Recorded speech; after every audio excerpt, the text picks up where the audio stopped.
ഇതെല്ലാം കൂടെ ഒരു ഡെപ്പിക്കകത്തിട്ട് വെക്കും. അത് കംപ്ലീറ്റ് ചുറ്റിപ്പിണയും, പിന്നെ ആകെ നാശവും. ഇനി ആ പ്രശ്നം വേണ്ടട്ടോ. ഈ ഒരു ക്രാഫ്റ്റ് ഐറ്റം കാണാൻ ഭയങ്കര ക്യൂട്ടാണ്, അതേപോലെ തന്നെ യൂസ്ഫുൾ ആണ് കേട്ടോ. പിന്നെ ചെയ്യാനായിട്ട് അതിലും സിമ്പിൾ ആണ്. നമുക്ക് മെയിൻ ആയിട്ട് വേണ്ടത് പ്ലാസ്റ്റിക് കുപ്പിയാണ്. പ്ലാസ്റ്റിക് കുപ്പിയിൽ അങ്ങ് അറഞ്ചം പുറഞ്ഞ ഹോൾ ഇട്ട് കൊടുക്കുക. ഹോൾ ഇടുമ്പോൾ നിരനിരയായിട്ട് ഇട്ട് കൊടുക്കണം. അതിന്റെ ഉള്ളിലേക്ക് ഇതേപോലത്തെ വുഡന്റെ സ്റ്റിക്ക് അറ്റാച്ച് ചെയ്ത് കൊടുക്കുക. നമ്മുടെ മെയിൻ പരിപാടികൾ ഏകദേശം ഇവിടെ കൊണ്ട് അവസാനിച്ചു.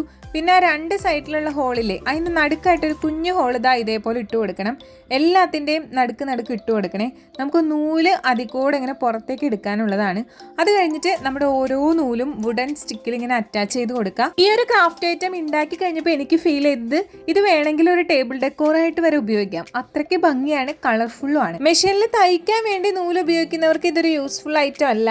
നമ്മളല്ലാതെ നമ്മുടെ വീട്ടാവശ്യത്തിന് വേണ്ടിയിട്ടുള്ള നൂലുകൾ ഒരു ഡപ്പിക്കകത്ത് ഇങ്ങനെ ചുമ്മാ ഇട്ട് വെക്കില്ലേ, അതിങ്ങനെ ചുറ്റുപിണഞ്ഞ് കിടക്കുന്നതിനേക്കാളും ഇതേപോലെ ഓർഗനൈസ് ചെയ്ത് വെച്ചാൽ വളരെ ഉപകാരപ്പെടും. ഞാനിപ്പോൾ എടുത്തിരിക്കുന്നത് അത്യാവശ്യം വലിപ്പമുള്ള ഒരു ബോട്ടിലാണ്. അതിനകത്ത് എനിക്ക് മൊത്തം വെക്കാൻ പറ്റിയത് 12 നൂലിന്റെ കട്ടയാണ് കേട്ടോ. ഇനി നമുക്ക് ചെയ്യാനുള്ളത്, നമ്മൾ മിഡിൽ ഹോൾ ഇട്ട് കൊടുത്തില്ലേ, അതിന്റെ ഉള്ളിൽ കൂടെ ഓരോ നൂലും ഇങ്ങനെ പുറത്തേക്ക് എടുത്ത് വെക്കാം.